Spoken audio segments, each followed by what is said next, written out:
He's always trying to break you down, to make you sad, to let you in the darkness from the very beginning, when he declared his enmity to mankind.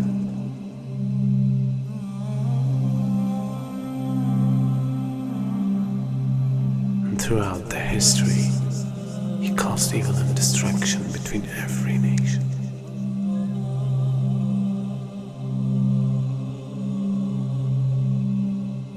And today, he became much powerful than any time else.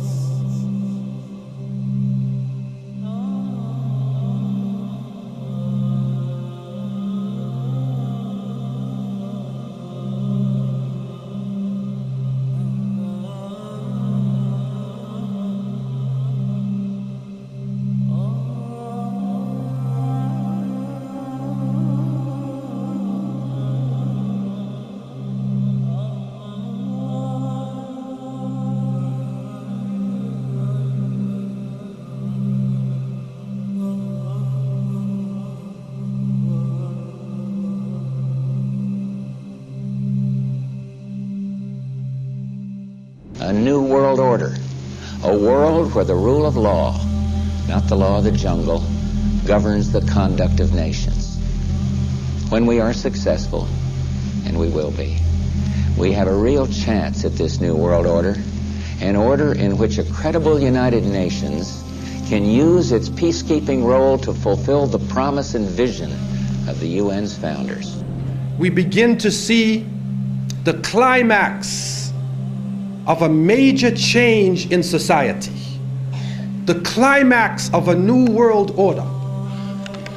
And we begin to see a type of integration between information technology and trade. We begin to see the economy, politics, culture, and ideology being transported simultaneously from nation to nation. And with this technology, with the ability to transport ideas, the very value systems of people, the way that they eat, what they enjoy to do, how they enjoy recreation, their racial concepts, their culture, their ideology being transported all around the world, a type of globalization. And with this boom in the information technology, and with this major event that takes place, now it comes to a culmination and it starts to reach a high point. And so the innocent people, we look at this and we say, what is going on? What is happening to the world that had so many different varying views, different nations, different ways of approaching things that can complement each other? Now we see politics is stripped of real power, that the economy governs all social exchange.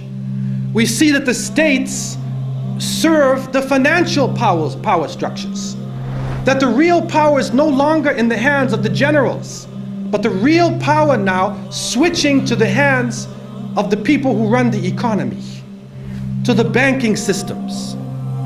And then we see that politicians play the role of public relations officers, only to control the masses, either by lulling them to sleep or by terrorizing them. And then we see that the masses of the people become helplessly preoccupied. Their lives are now bombarded with a series of cultural events.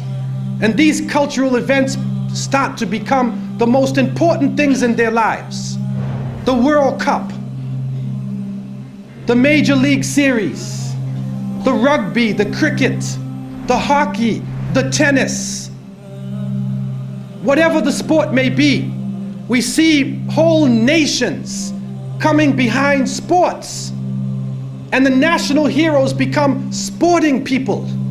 Even in Saudi Arabia, even in our own Muslim countries, the national heroes are now the soccer players. Who kicks the little ball inside of a net? He becomes the hero of the nation when people are dying on the ground. But yet we become preoccupied with this. And it becomes a type of indoctrination happening to us. And with the use of powerful music playing on our emotions, with videos now being taken to the furthest extremes in the planet, people's thinking processes are changing. People are now in love with the superheroes, even confused about their own identity, trying to change themselves, change the color of their hair, change their eyes, change the way they dress, change the way they talk on a global level. And then we see drug addiction reaching a point that humanity has never seen before. And after traveling to over 36 countries, looking at the Muslims and being with them, I have found that in all of the communities that the young people are being confused with drugs. It is pouring into our countries. No matter what form it takes, cocaine, LSD, psychedelic, depressants, put you up, put you down, confuse you, but create a false world and give you a false dependence so that you become dependent on the chemical. You forget about Allah.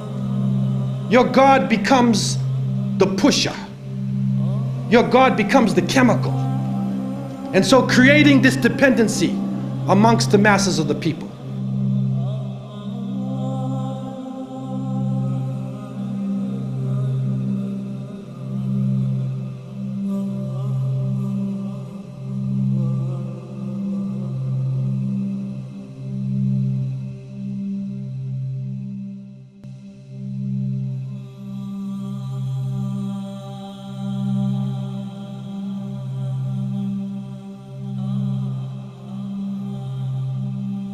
This is a dollar bill, which is the now devalued dollar bill. And on the back of the dollar bill, there's a seal on this side. It's called the Great Seal of the United States. That's what it's called. It's their seal. Now behind the seal, this is actually what is behind the Great Seal of the United States, is a pyramid with one eye. Now the one eye is the sun god Re, which is where we get the word ray, sun rays. It is the sun god, same Mithraic character, and he shows up again and again. This is the Masonic god of the ray. 13 5-pointed stars, and when you draw lines between them, you'll draw a 6-pointed star. If the hexagonal star is lifted out and placed over the image of the pyramid, its points indicate specific letters in the Latin inscription surrounding it, which are thought to be an anagram. Inside the American dictionary is the word anagram, which is the intentional scrambling of the letters of a word to conceal the real word. So if you re-scramble, you get Masons. This is how we know that the Masons originated the drawings for the Great Seal of the United States. This search for concealed meanings in the iconography is not confined to the imagery alone. It is claimed that the number 13, the most ominous number in Western tradition, is hidden throughout the symbols on the $1 bill. They point out the repetition of the symbolic number 13. There are 13 leaves on the olive branch in the eagle's right claw, 13 arrows in the left claw, 13 stars above the eagle's head, and 13 bars and stripes on the shield. Count the feathers. You'll notice that there are 32 feathers on the bird's left wing and 33 on his right wing.